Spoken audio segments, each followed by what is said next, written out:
Now we know, of course, that the bolt that goes through here, it's broken off on the other side, and we can't fix that until, you know, basically until a timing belt package is done. I'm not pulling the rest of it apart to get that other piece. But I'm not sure if I caught it on camera, but this piece right here was also broken. You know, it just goes in like that. Looking at it, I think it was sitting in place like that, but it was broken and not doing much. It's possible that there may have, you know, it may have been just barely holding on, and when I pulled it off, it finished itself off, but I found this piece sitting down there. So that is not good, because that means, you know, we only have one attachment point plus, you know, our valve cover. So ideally, we want to try to get, you know, a new timing belt cover. Luckily, my parts guy had one in stock, so there it is. There's the part number for those of you who may need one. And of course we can see that we have the hole down there. So at least we'll be able to attach it here and here, so we'll have two anchor points, and this one goes through the bottom. And so we should be good. Now, you know, of course we would like to get this one fixed, but that's going to have to wait for another time. We'll go ahead and install our new timing belt cover.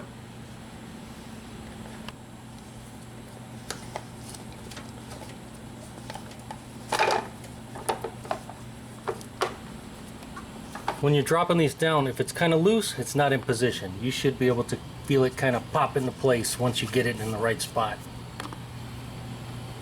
We'll go ahead and get that bolt started first, because it's the easiest one to get to. I'll use the magnetic socket again to put this in place. Try not to drop it. Okay, we got that one started by hand. Now I'll do the same thing for that one way down there.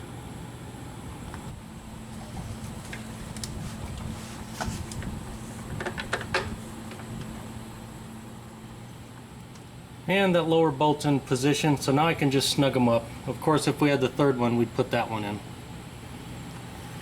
And very important, we want to make sure that this timing belt cover is snapped all the way into position, all the way over. Otherwise, when we tighten these bolts down, we risk damaging our timing belt cover and cracking it. I'm going to use a long extension with a universal 10mm on there. And just going to run it in by hand. This is much easier than trying to reach down.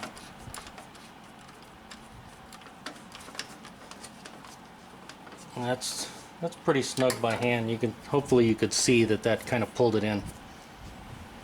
And this is actually a universal with the socket, with the 10mm socket built in, rather than a universal with a 10mm socket attached to it. I like this better because we can get into smaller areas, but I'm sure you could use the other one too. It should fit. Now I'll just use my long ratchet again, and we'll snug this up.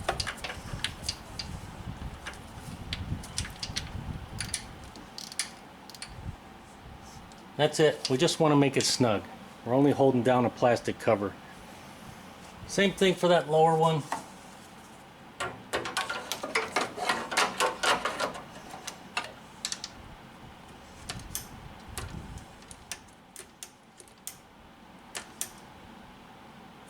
And snug. And there's a shot. Both bolts in place, and that third one, you can see we're snugged up pretty good over there. So it's looking pretty good. I think that should hold no problem. Here's our new valve cover gasket. This one is from Honda. And there's your part number. Hopefully you can read that. We'll go ahead and get this installed. Now when we install these, we want to press the gasket into the recesses where our camshaft goes first. So we get those squared away. And then once we get those squared away, then we can kind of work it around. Of course, we want to make sure that lines up. Now, the genuine Honda ones, they fit in there really good. Aftermarket ones like that one, it's hit or miss. Sometimes it may fit really good, sometimes it may not.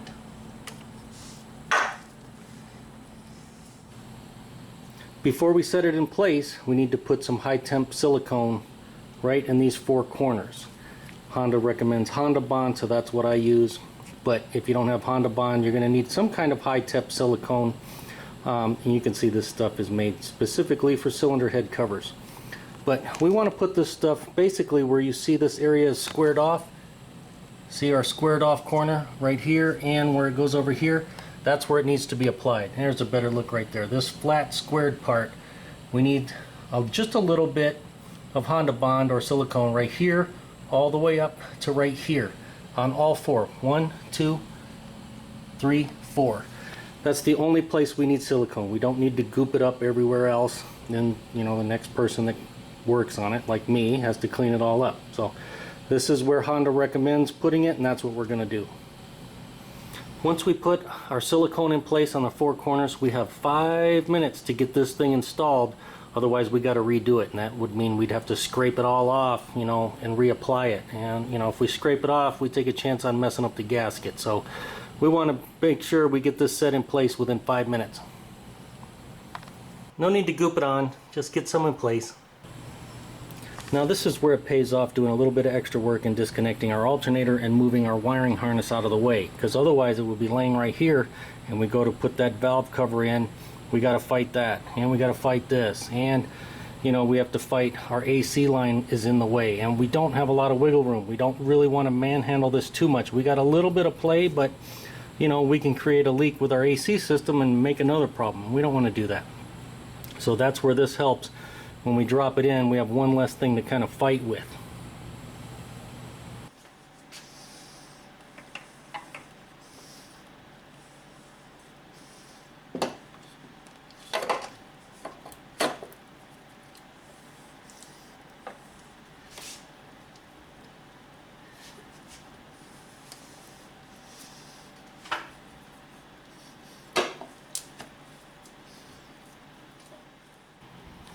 Now when we drop it into place, you know, when we're putting it in, you know, we have to overcome our spark plug tube seals here.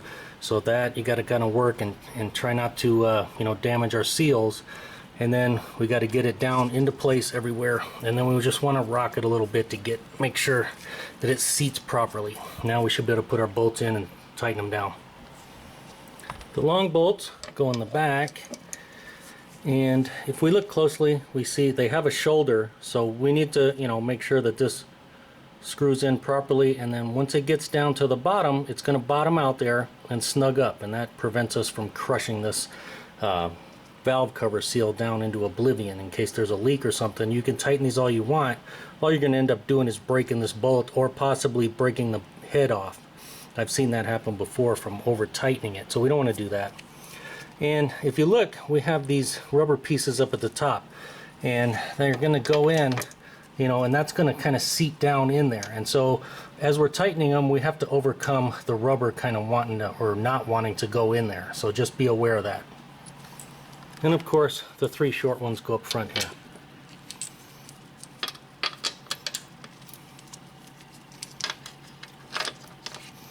And we want to start all these by hand, so that's what I'm going to do.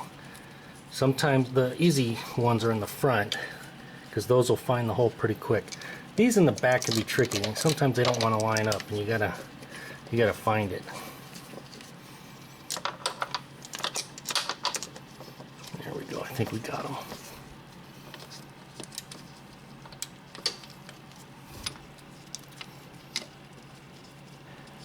Now, we want to tighten these in a couple steps. We don't want to just crank them all the way down. So I am going to take a ratchet, and I'm just going to bring these down until they just start touching. Just as soon as I feel, you know, that rubber's starting to overcome it and we're touching, then that's good. So that's 1. And then 2 is right here. Because remember, you know, we're going to treat this just like a head. We're going to tighten it from the center out. We don't want to tighten it from the out in. That way, you know, we're pressing down on the center and then pressing down on the edges, and that's how we tighten things up, so we avoid, you know, any problems.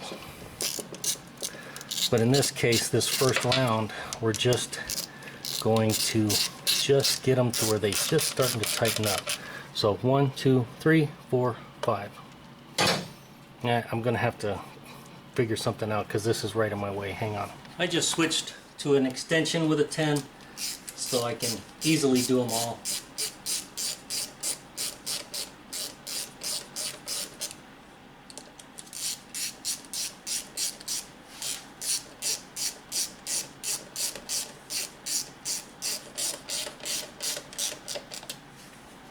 Okay, now that I got them all started and they're just starting to get snug, I'll do it again. I'll just get them a little more snug. We'll do the same thing. 1, 2, 3, 4, 5.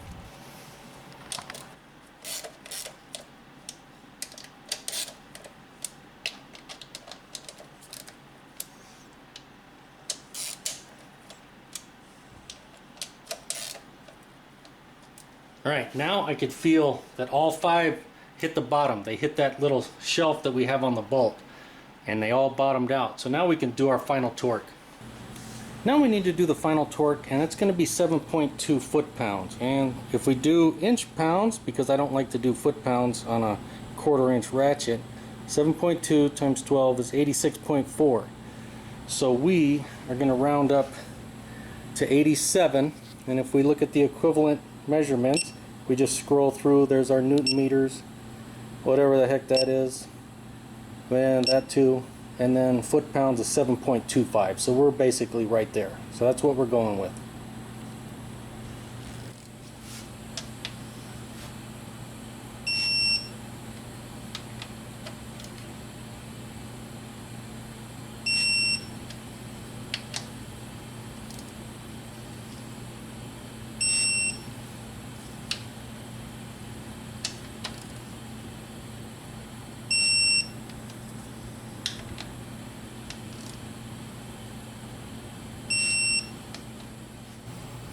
Now, I don't like these sitting open, so we'll go ahead and put our oil cap back in, and we'll put our dipstick in.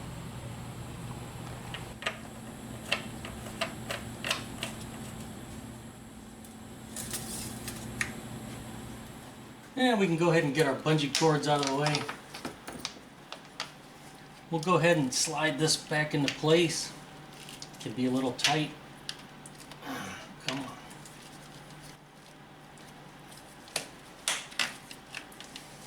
Definitely not much room because you got to work around this. When setting this back into place, especially this one here, it's a little tight because it wants to fight you. It doesn't, there's no give between here and here. This needs to go higher than this piece wants to come up, so this is in our way. So you just kind of gotta, you know, flex it a little bit. The other styles, I believe, they're more rubberized, so they're a little easier to work, but this one that's really stiff plastic can be a little difficult. But if you take your time, you can do it without breaking stuff. Before I forget, I think I'll go ahead and put this little bracket back on. We'll just hold it into place, and because this line's in my way, that's where the magnet is my friend a little bit. So I'm not searching for lost bolts. And we'll just snug that up. That should be good. We'll go ahead and put this hose back into place. Of course, we have to put this clip on over the top first. I need 2 hands to do that.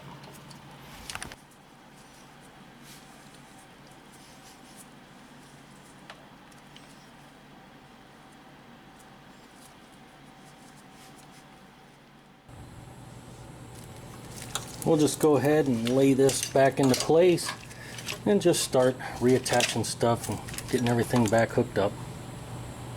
And this should just kind of clip back into place so everything will line up.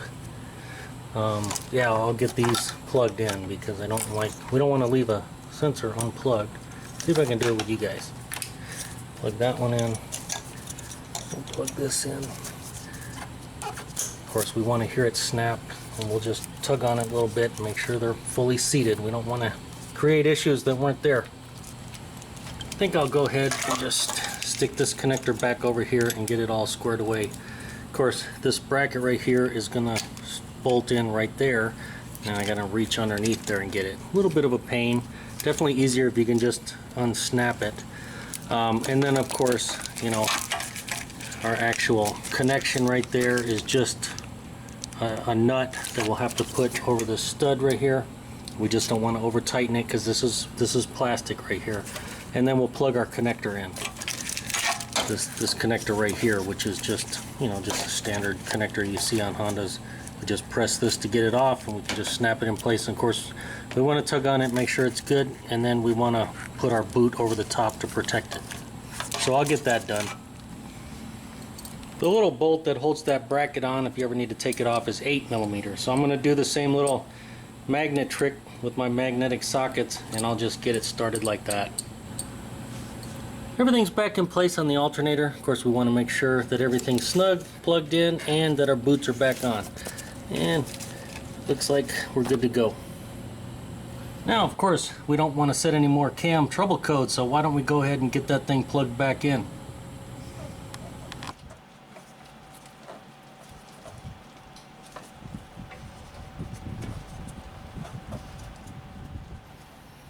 Definitely not much room for your hands on models that have ABS, that's for sure.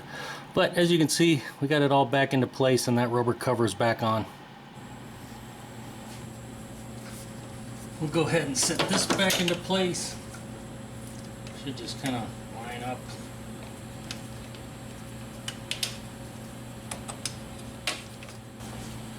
We'll drop our coils back into place.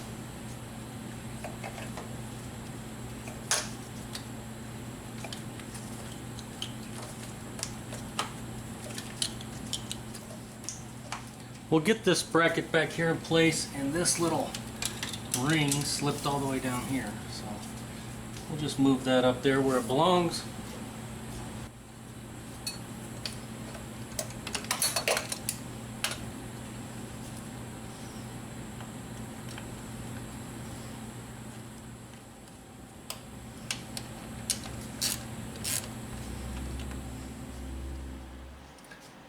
Now we kind of manhandled these lines right here, so they might not line up perfect.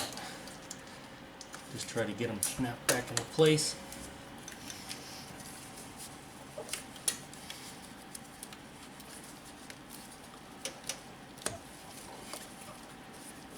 Yeah, that looks pretty good. Now we got the bracket that kind of stabilizes this, so we can get that in place too. And this should pop down in there like that. One thing I do when I set the parts down, I like to put them in line of how I took them off so I can put them back in about the same order, although, you know, it doesn't matter exactly how we do the steps as long as we don't miss any. But I also like to put the bolts or the fasteners with the item, and that way I know, okay, these go with that when I put it back. You can't always do that, but I do like to do it when I can.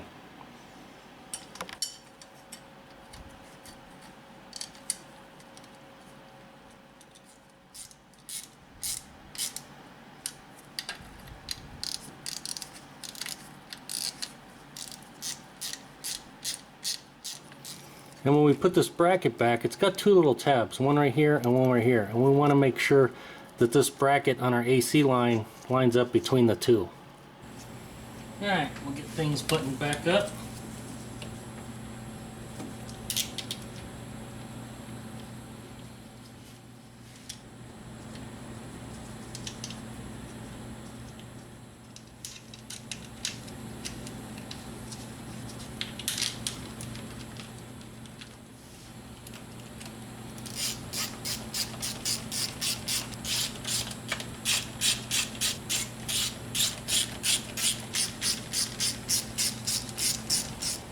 Before I put the cover on there, I just like to look at everything. Of course, we want to make sure all of our connectors are back in place, all of our fasteners are tight, the cables that we popped out are back, you know, where they're supposed to be. Everything's plugged in like it's supposed to be. We didn't forget anything. It's easy to forget stuff, it's easy to forget tools, easy to forget to plug in your cam sensor. So we just want to double check, make sure we got everything. We'll set this back into place, and we want to make sure that our little slots are going in this direction so it'll drop into place. And then we just do a quarter turn.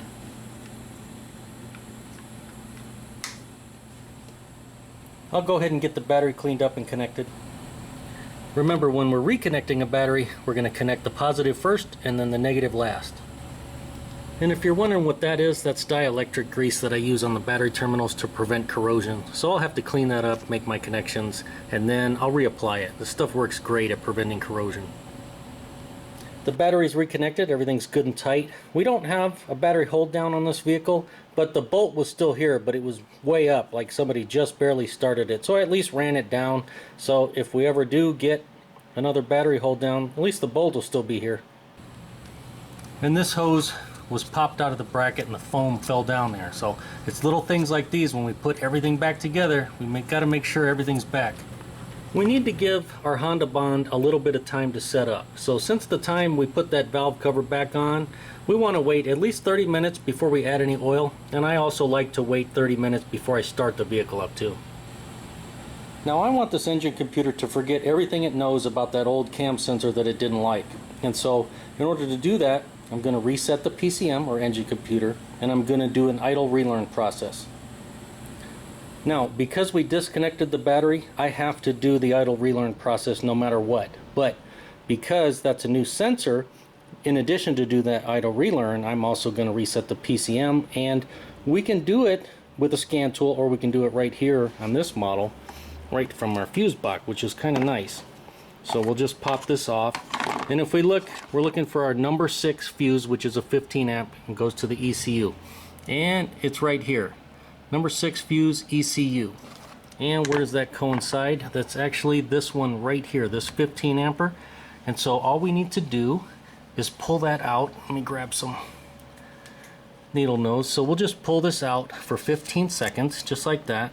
Oh, or 10 seconds actually. All we have to do is pull this out for 10 or 15 seconds and then reinsert it, and that resets our PCM. Okay, we'll reinstall it.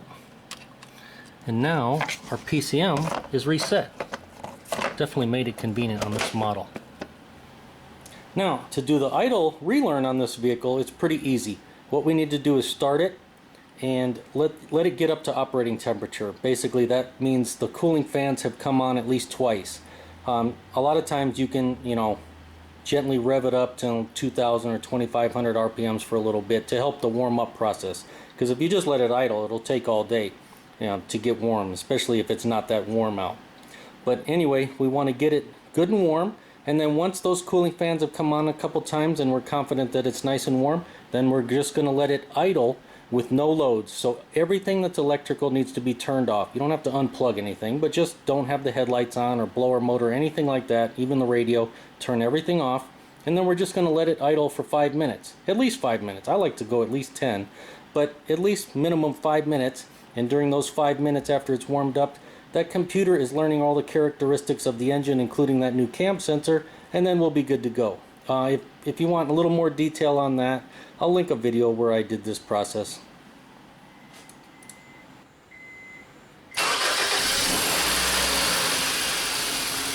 Now, I'm going to keep an eye on it for leaks, and I'm going to let it warm up so that I can do the idle relearn process.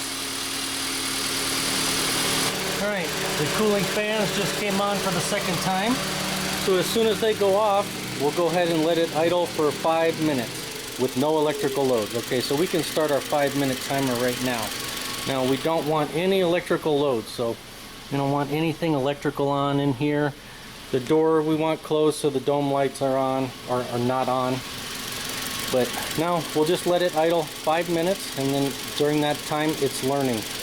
Now, if the fans come on again, we're supposed to subtract that time. So if they came on for 30 seconds of those 5 minutes, we'd have to add another 30 seconds. That's typically why I just let it go at least 10 minutes and then there's no issue. It's been idling for over 5 minutes, so our idle relearn is complete, and as you can see, or maybe hear, it's idling like a champ. How about a little bonus footage? Let's check out what that cam signal looks like on a scope.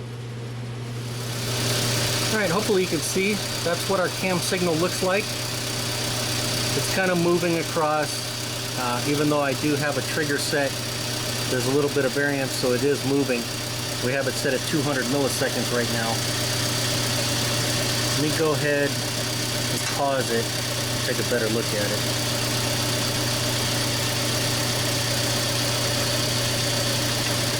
So if you remember, hopefully I got some video footage of it. On the cam sprocket, we have some humps that the sensor is detecting. So we have 4 larger humps that the sensor can see, 1, 2, 3, 4, and then we have 1 small little hump that the camera can see, or that the sensor can see. And so it knows, based on these 4 humps and then that little one, where the number 1 top dead center is. And really, that's what it's looking for. It's looking for that little skinny one, and that's telling it top dead center.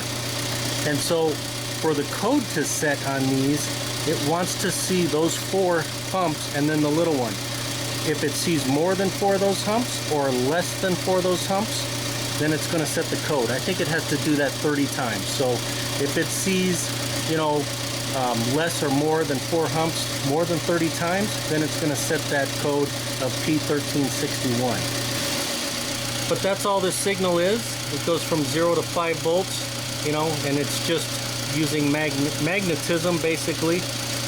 Once that sprocket moves across that sensor, it disturbs the magnetic field and it makes our signal go high and low like that.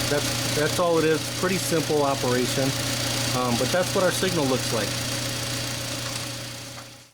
Now, how did I know it was an aftermarket sensor? Well, I didn't know for sure because I couldn't get any info from the other shop. But when I looked at the vehicle and I saw that this was aftermarket, I was pretty certain that if they used an aftermarket gasket, that most likely they used an aftermarket sensor, and I was right. So, as always, if the video helped you out and you liked it, make sure to give it a thumbs up. Thanks for watching.